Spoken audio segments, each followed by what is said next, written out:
सतगुरु रविदास महाराज की जो बोले सोनी भाई गुरु रविदास महाराज की जो बोले सोनी भाई सतगुरु मुचीराम दास महाराज की जय गुरुदेव। असंख्य धन्यवाद। आज के बामुनिया बांकुड़ार इंदासेर যে প্রত্যন্ত গ্রামে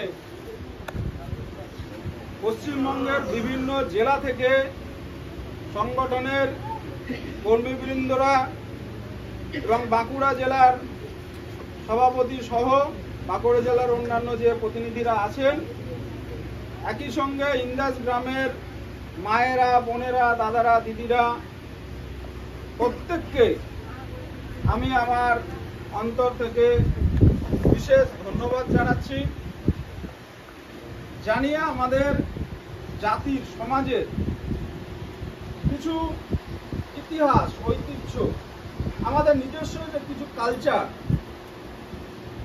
এই জিনিস নিয়ে আমি শুধু আলোচনা করতে চাইছি। এটাকে বক্তব্য বলে আপনারা কেউ ধরবেন না, কারণ আমি বক্তব্য ভালো দিতে পারি না। আলোচনার মাধ্যমে আমি কিছু আপনাদের থেকে জানবো, শিখবো, আপনারা কিছু আমার থেকে শোনার চেষ্টা করবেন। এই যে দেওয়া নেওয়া, শোনা জানার একটা সম্পর্ক, ছোট ভাই বোন দাদা হিসাবে যে যেমন পারবেন শুনে নিজের মনের মধ্যে, মাথার মধ্যে বিষয়টাকে ধরার চেষ্টা করবেন।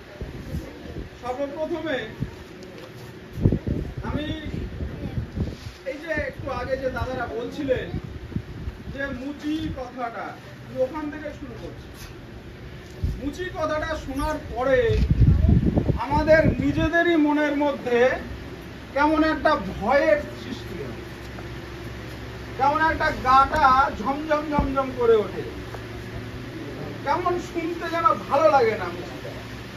আমরা নিজেদের মধ্যে বলছি, শুধু আমরা যদি মনে করি মুচি কথাটা বাদ দিয়ে শুধু রুই দাস বলি, শুধু দাস বলি, এইগুলো বললে মনে হয় লোকের সামনে মাথাটা উঁচু থাকে, আর নিচু বললেই মাথাটা নিচু হয়ে যায়। এই যে প্রবণতা, মুচি মানে, চামার মানে, রুই দাস মানে, এই যে নিচু ছোট ওরা, এই যে মনের মধ্যে আমাদের একটা জিনিস ঢুকে গিয়েছে, এর প্রতিবাদে, এর বিরুদ্ধে আমাদের কি করণীয়? কেন এই কথাগুলো শুনলে আমাদের মাথাটা নিচু হয়ে যায়, ছোট হয়ে যায়? কারণ ছোট হয়ে যাওয়া, নিচু হয়ে যাওয়ার কারণই হচ্ছে আজকে বামুনিয়া গ্রামে যে জিনিসটা ঘটছে, জাতির কারণে আমাকে কোনো হয় মন্দিরে উঠতে দেবে না, না হলে রাস্তা দিয়ে যেতে দেবে না, না হলে কুয়ো থেকে বা কল থেকে জল নিতে দেবে না, বা নানান ধরনের সমস্যা একটা সময় আমাদের জাতির মানুষদের সঙ্গে এইটা করা হয়েছে। তারই কিছু প্রবণতা অনেকটা দেশ স্বাধীন হওয়ার পরে কমতে কমতে কমতে কমতে কোথাও একটুখানি থেকে আছে, কোথাও ব্যাপারটা অনেকটাই মিটেছে। তো মেন বিষয় হচ্ছে কি, যে আমাদের জাতিকে কিছু মানুষ আছে যারা আমাদের জাতির অংশভুক্ত নয়, তারা আমাদের জাতিকে নিচু মনে করে, ছোট মনে করে, অস্পৃশ্য মনে করে, যে কারণে আমরা আমাদের জাতির পরিচয়টা তাদের কাছে দিতে পারি, দিতে গেলে লজ্জা বোধ করি। এখন মুচি, চামার এই শব্দগুলো কেন এত ছোট, এত নিচু, এত ঘৃণা? এই শব্দগুলো কেন আমাদের এত ভয়?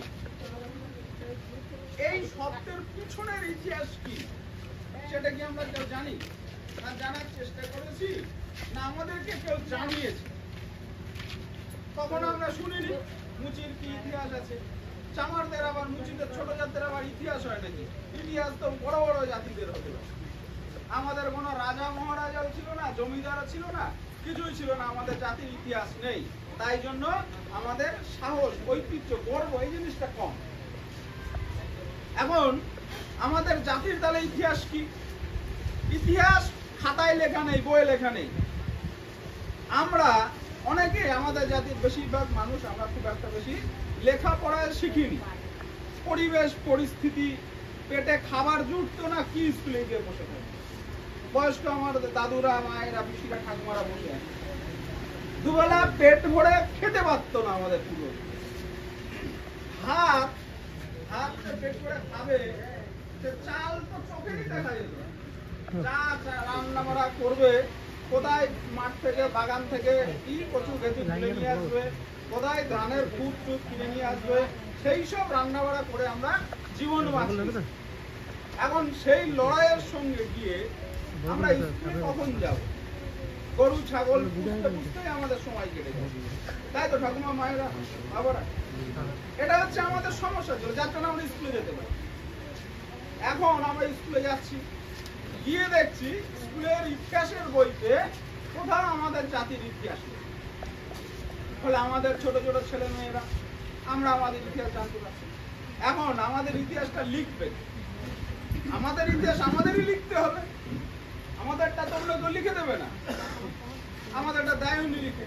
এখন আমাদের ইতিহাস দেখতে গিয়ে দেখা যাচ্ছে যে আমাদের মুচি চামার জাতির মানুষ একটা সময় চামড়ার কাজ করেছে। এখন চামড়ার কাজ করেছে বলে এদেরকে ঘৃণা করা। এবার যদি আমরা চামড়ার কাজটা নিয়ে একটু অ্যানালাইসিস করি, তাহলে দেখবো এই যে আজকে যে আমরা যে পোশাকটা পরে আছি, এই জামা প্যান্ট জুতো পরে আছে, আমরা প্রত্যেকে শাড়ি পরে আছি, সব। আচ্ছা ভাবুন তো, আজ থেকে 5,000, 10,000, 50,000 বছর আগে যখন এইসব সুতোর আবিষ্কারই হয়নি, মেশিনে এসব বুনতোই না, সুতো কি করে কাজে লাগাতে হয় মানুষ জানে না, শিখিনি, বনে জঙ্গলে বাস করত, তখন মানুষ কি করত? কিছু তো পোশাক পরতো।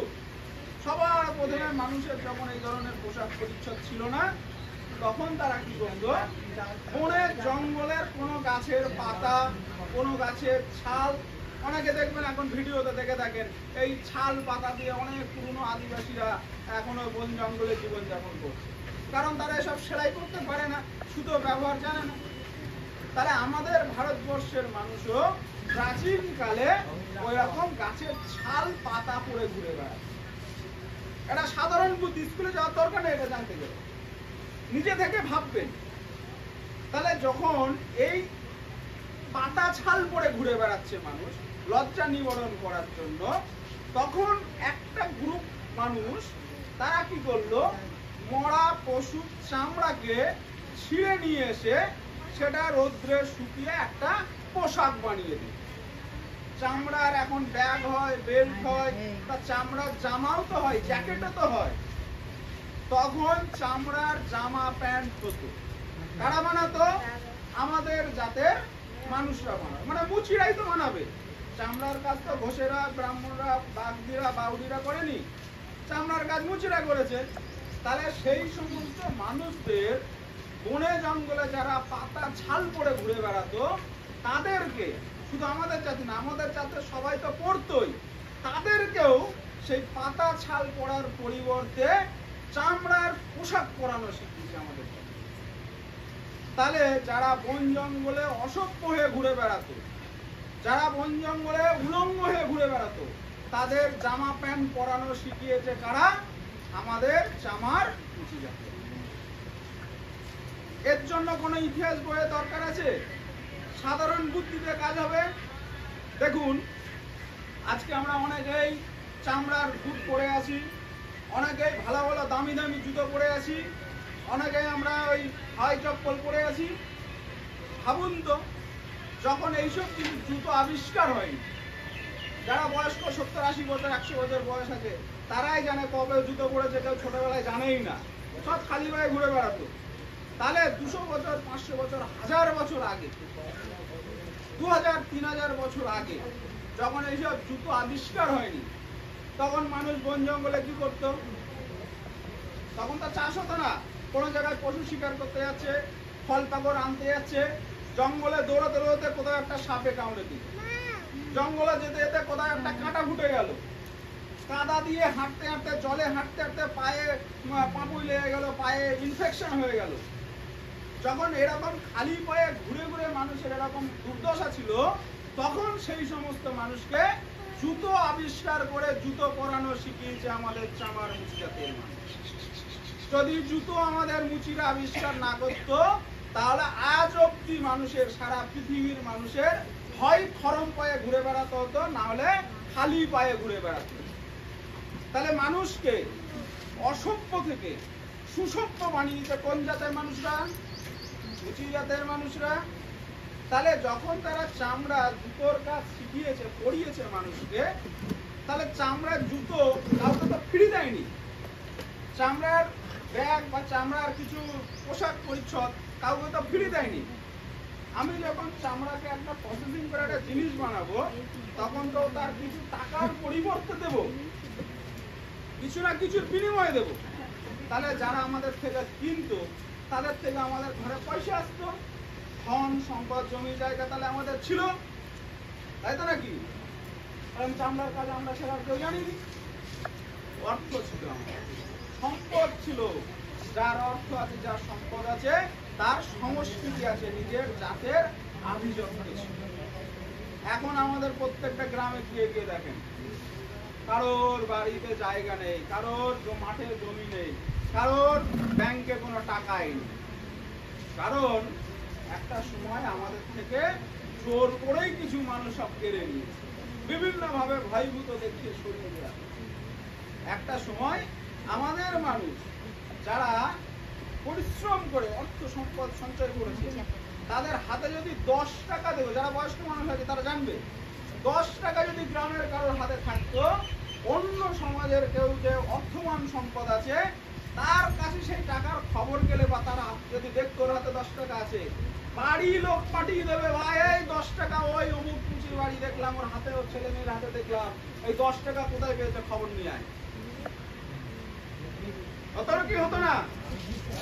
শুধু এই বামুনিয়া না, এই জিনিস সারা পশ্চিমবঙ্গ, সারা ভারতবর্ষে আমার জাতির সঙ্গে ঘটেছে। কারণ আমাদের অর্থ সম্পদ যাতে না সঞ্চয় হয়, সেটা তারা সেখান থেকে সুরক্ষিত করার চেষ্টা করে। গ্রামে কোনো সালিশি সভা বসবে, কোনো আলাপ আলোচনা হবে, সেই আলোচনায় সবাই সব জাতি যেতে পারবে, শুধু পারবে না কারা? মুচি জাতি। নিয়ম ছিল গ্রামে। কেন পারবে না? কারণ এই জাতির মানুষ হচ্ছে সাধারণত সাধারণ জ্ঞান এদের মধ্যে আছে, সাধারণ বোধ বুদ্ধি আছে। ন্যায়কে সামনে ন্যায় বলে, ন্যায্যকে ন্যায্য বলে, অন্যায্যকে অন্যায্য বলতে ভালোবাসে। আমরা শান্তিপ্রিয় জাতি, আমরা সমস্ত মানুষকে নিয়ে একসাথে সমবেতভাবে, শান্তিপূর্ণভাবে, আনন্দপূর্ণভাবে সবাইকে নিয়ে বেঁচে থাকতে ভালোবাসি। আচ্ছা, এখানে শিবের গাজনে আমাদেরকে অংশগ্রহণ করতে দেওয়া হচ্ছে। 14 বছর 12 বছর পরে এখানে অংশগ্রহণ হচ্ছে। আপনারা শুনেছেন এই বর্ধমান জেলার বিভিন্ন জায়গায়, এই গীতগ্রাম, বিল্লেশ্বর, গঙ্গা টিগুড়ি থেকে শুরু করে অনেক গ্রাম ছিল যেখানে সমস্যা ছিল। কিছু জায়গায় সমস্যার সমাধান হচ্ছে, কিছু জায়গায় এখনো বাকি আছে। এরকম লড়াই চলছে, সংগ্রাম চলছে। এখন কেন আমাদের দিচ্ছে না? আমরা নিচু জাত। নিচু জাত কেন? আমরা চামড়ার কাজ করেছি। আমরা তো এখন কেউ করি না, আমাদের পূর্বপুরুষরা করে। তাই এখন আমাদের এখনো নেওয়া হচ্ছে ছোট চামড়ার কাজ। কিছু হয়, ধরুন আজকে চামড়া যে ঢাক, আগে তো চামড়া না হলে ঢাক বাজবে না। খোল, টুগি, তবলা, যত ধরনের বাদ্যযন্ত্র এই ধরনের আছে, সব বাদ্যযন্ত্রে চামড়া লাগে। চামড়া যদি লাগে, তাহলে সেই চামড়াটা আবিষ্কার করেছে আমাদের মানুষ, বাদ্যযন্ত্রটাও তাহলে আবিষ্কার করেছে আমাদের মানুষ, তাই তো নাকি? ঢাকটা আবিষ্কার করেছে আমাদের মানুষ। ঢাকটা আবিষ্কার করে ছেড়ে দিনই লোক বুঝে গেছে যে এটা ঢাক? বুঝিনি। কারণ ঢাকটা আবিষ্কার করার পরে দুটো কাঠি নিয়ে কোন তালে মারতে হবে, কোন ছন্দে মারতে হবে, তারপর সেই ঢাকের বলটা ফুটে উঠবে, সেটাও আবিষ্কার করে গেছে আমাদের মানুষ। তবলা আবিষ্কার করেছে আমাদের মানুষ। তবলাটাকে কিভাবে বাজে, ওটাও তো লাঠি দিয়ে আমরা টুক টুক করে বাজাতে পারত। সেও তবলার সুর, ছন্দ, লয় সেসব আবিষ্কার করে গেছে কারা? আমাদের মানুষ।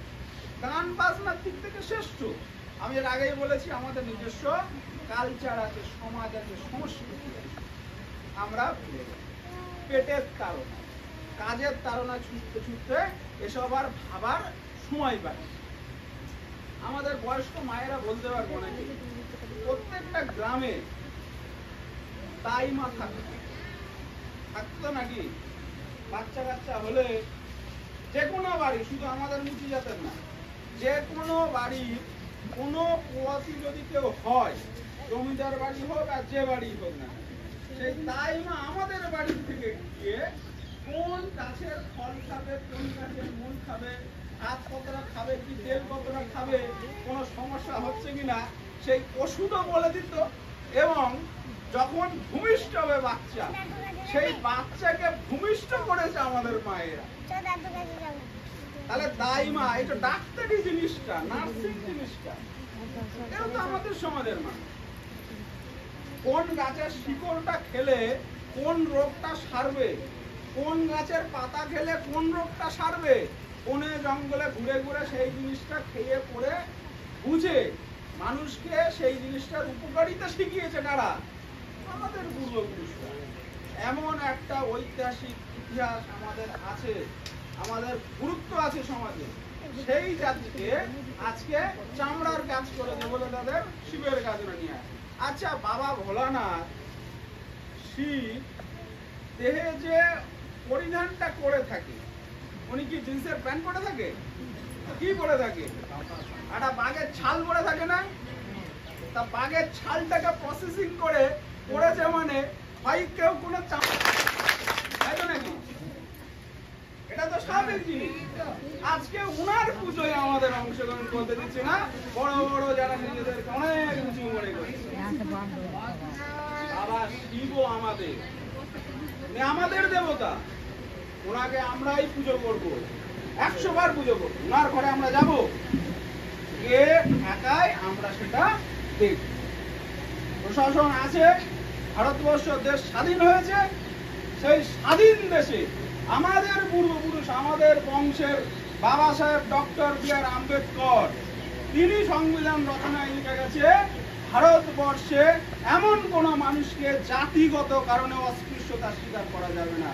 সমস্ত জায়গায়, সমস্ত মন্দিরে, সব জায়গায় সব জাতের মানুষ যাবে, শুধু আমাদের মুচি জাতের জন্য করে যায়নি। আমি শুনছিলাম এখানে আস্তে আস্তে কিছু বাগদি কমিউনিটির মানুষ, তারাও নাকি আমাদের বিরোধিতা করছে। আমি তাদেরকে বলবো, আপনারাও শিডিউল কাস্ট, আপনারাও আমাদের মতো একটা সময় অস্পৃশ্য, একটা সময় কি পশ্চিমবঙ্গে, ভারতবর্ষের যে কোনো জায়গায় চলে যান, আপনাদের সমাজকে সুশিক্ষায় সুশিক্ষিত করার জন্য, সমাজের দেশে অংশীদারিত্ব, ভাগিদারি দেওয়ার জন্য আমাদের পূর্বপুরুষ বাবা সাহেব ডক্টর বি.আর. আম্বেদকর আপনাদের সংরক্ষণের ব্যবস্থা করে গেছে। আপনারা আমাদের সঙ্গে লড়াই করছেন, ওদেরকে মন্দিরে উঠতে দেবেন। আমাদের সঙ্গে বাউরিদের, বাগদিদের, ঘোষেদের, দাসেদের, ব্যানার্জি, মুখার্জি কারোর কোনো দ্বন্দ্ব নেই। সবাই আমরা আমাদের ভাই মনে করি। গুরু রবিদাস বলছেন, মুচিরাম দাস যিনি, যার নাম আমাদের পশ্চিমবঙ্গে আমরা ওনাকে রবিদাস গুরু নামে জানি, তিনি বলছেন, रविदास जन्म के कारण होत ना कोई नीच, नर के नीच करे ओछे कर्म की कीच। মানে রবিদাসের ঘরে, মুচির ঘরে জন্মগ্রহণ করলে কেউ ছোট জাত হয়ে যায় না, কেউ নিচু হয়ে যায় না। নিচু হতে হলে কি, তার কর্মে অনুযায়ী সে উঁচু নিচু হতে হবে। কর্ম, কর্ম মানে সব কর্ম কাজ। কর্ম কি, যে কাজগুলো মানুষকে ক্ষতি করে, যে কর্মে মানুষকে অবজ্ঞা করে, সেই কর্ম। ওরা যেমন আজকে আমাদেরকে অবজ্ঞা করছে, হীন নিচ ঘৃণার পাত্র করার চেষ্টা করছে, ওদের কর্ম নিচু, ওরা হতে পারে নিচ, যারা এই জিনিসগুলো করছে আমাদের সঙ্গে। কিন্তু আমাদের, আমরা চাইছি সবাইকে সমানভাবে, সমান অধিকার দিয়ে, সবার সমান অধিকার নিয়ে আমরা বেঁচে যাবো, সসম্মানে। বারবার আমরা একটা কথা বলি যে আমাদের জাতি, আমাদের লড়াই একটা সময় ছিল ভাতের জন্য। আমাদের বয়স্ক গুরুজন ব্যক্তিরা বসে আছেন, তারা ভাতের জন্য লড়াই করে গেছে। আজকে আমাদের পেটে ভাত আছে, আমরা এখন জাতের আত্মসম্মানের জন্য লড়াই করব। এ লড়াইতে আমরা পিছু পাবো না। কেউ কি পিছু পাওয়াতে চাইছেন? আজকে যদি আমরা বসে যাই, আমাদের ছোট ছোট বোনেরা, ভাইরা, সন্তান সন্তানরা, পরবর্তী প্রজন্মের মানুষ আবার 14 বছর পরে, 42 বছর পরে, 48 বছর পরে যখন গাজন হবে, তখন তাদেরকে আবার এই জাতের কারণে পিছিয়ে দেওয়া হবে। আমরা সব জায়গায় যেতে পারছি, কেন আমরা শিবের কাছে? কোথায় আমাদের যাতে কি ঈশ্বরদালির ভগবান বাবা শিব আমাদের কাছে এসে বলে যাক যে ভাই তোরা নিচু জাত, তোরা আমার সন্তান না, আমরা তোরা আমাদের কেউ না, তোরা আমার পুজো করবি না। উনি যদি বলে যায় আমরা মেনে নেব। উনি তো বলেনি। ঈশ্বর কখনো কারণ নিজস্ব হয় না, ব্যক্তিগত হয় না, ভগবান সবার। তাহলে ভগবান যদি সবার হয়, আমরা সবাই তার যদি সন্তান হই, তাহলে আমাকে সেখানে প্রবেশ করাতে তুমি কে হরিদাস পাল বাধা দেবে?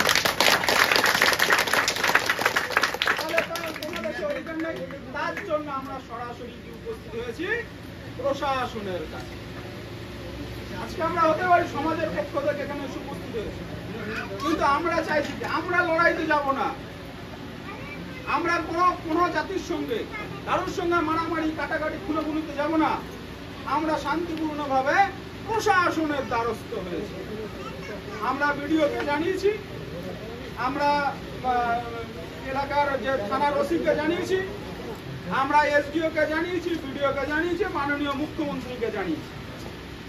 প্রশাসন যদি মনে করে যে না আমাদের রাজ্যে এই ছোট জাতদের অংশগ্রহণ করতে দেওয়া যাবে না, বামুনিয়া গ্রামের এই রুইদাসদেরকে ওই মন্দিরে পুজো দেওয়া যাবে, প্রশাসন তাহলে আমাদের বলে দিক, প্রশাসন আমাদের লিখিত দিয়ে দিক তোমরা নিচু জাত ছোট জাত, তোমাদের ওই মন্দিরে অংশগ্রহণ করার অধিকার নেই, আমরা মেনে নেব, তাই তো নাকি? প্রশাসন যদি আমাদের বলে দেয় যে তোমরা নিচু জাত ছোট জাত, তোমাদের পুজো করার দরকার নাই, অধিকার নাই, আমরা মেনে নেবো। আমরা মেনে নিয়ে প্রশাসনের প্রণাম করে আমরা বাড়ি চলে আসবো। আর প্রশাসন যদি লিখিত না দেয়, প্রশাসন যদি বলে যে চুপচাপ বসে থাকবো, যা হয় হোক গে, যা পুজোটা কেটে যাক, আবার 14 বছর তো বেঁচে যাবে, 14 বছর পরে আবার কখন কি আন্দোলন হবে না হবে সে পরে দেখে নেব, তাই না? 1 মাস 1.5 মাস আগের থেকে আমরা প্রস্তুতি, তাই তো?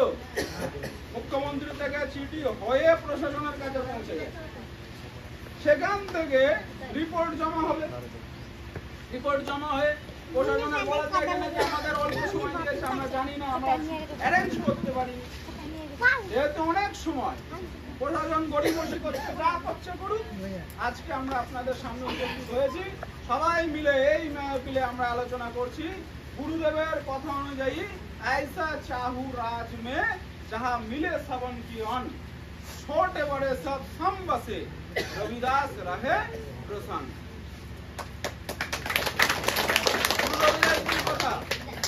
যে আমরা এমন রাজত্ব চাইছি, যে রাজত্ব, যে দেশে আমরা সবাই সমান থাকবো, কেউ উঁচু থাকবে না, কেউ নিচু থাকবে না, সব জায়গায় আমাদের সবার সমান অধিকার থাকবে।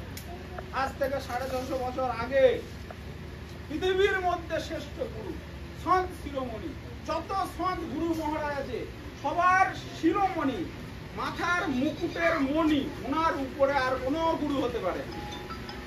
এখন আমাদের কষ্ট দুঃখ একটা বেদনা যে ওনাকে আমাদের জাতির মানুষই অনেকে আমরা চিনতে পারি না, জানতে পারি না, জানি